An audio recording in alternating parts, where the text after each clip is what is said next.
Dear student, आज हम class 12th में फिजिक्स में चैप्टर 6 में देखिए किरचॉफ के नियम पढ़ाएंगे।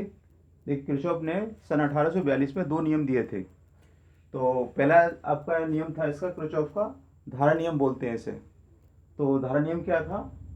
देखिए पहले नियम में किरचॉफ ने ये बात बताई कि किसी वैद्युत परिपथ में किसी भी संधि पर मिलने वाली समस्त धाराओं का बीजगणितीय योग शून्य होता है। तो इस तरह से देखिए इसमें हमने लगाया इस ये यहाँ पर एक संधि है, इस पॉइंट पर इस पर हमारी आने वाली धाराएं कौन सी हैं? I1 और I2। और जाने वाली धारा कितनी है आपकी? I3, I4 और I5। तो इसमें हमने किरचॉफ का प्रथम नियम लगाते हैं। तो इसमें क्या चीज निकल के आएगी? आने वाली धारा I1 प्लस I2 और जाने वाली धारा को माइनस में I3 minus I4 minus I5 equal to 0।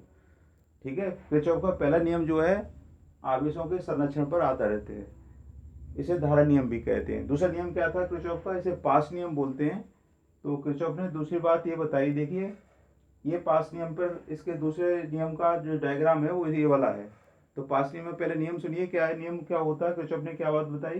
Kirchhoff ने दूसरे नियम में ये बात बताई कि किसी बंद पास के विभिन्न खंडों में बहने वाली धारा तथा उसके संगत प्रतिरोध के गुणनफल का बीजगणितीय योग पास में लगने वाले वैद्युत भागबल के बीजगणितीय योग के बराबर होता है।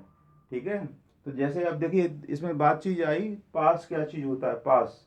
तो देखिए पास क्या कहते हैं, जैसे हम यहाँ से स्टार्ट होते हैं चलना, ए बी और सी और डी और ए, तो एक पास हो गया आपका। इसी तरह से दूसरे पास में हम किरचॉफ का नियम चलते हैं, तो देखिए डी सी ई और एफ और डी, दूसरा पास हो जाएगा आपका।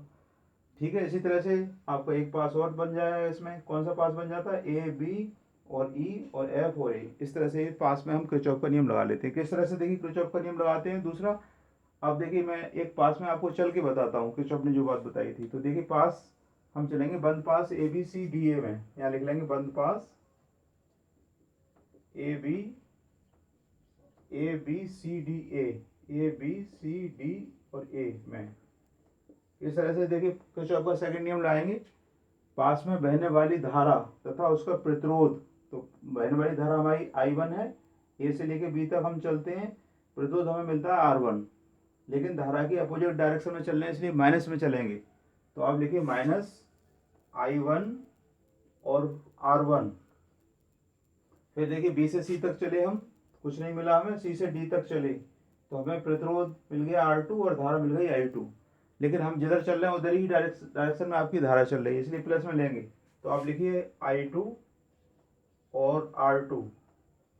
और देखिए आगे चलते हैं, तो यहाँ पर कुछ नहीं मिला, उसके बाद में इक्वल टू का निशान लगा लेते हैं।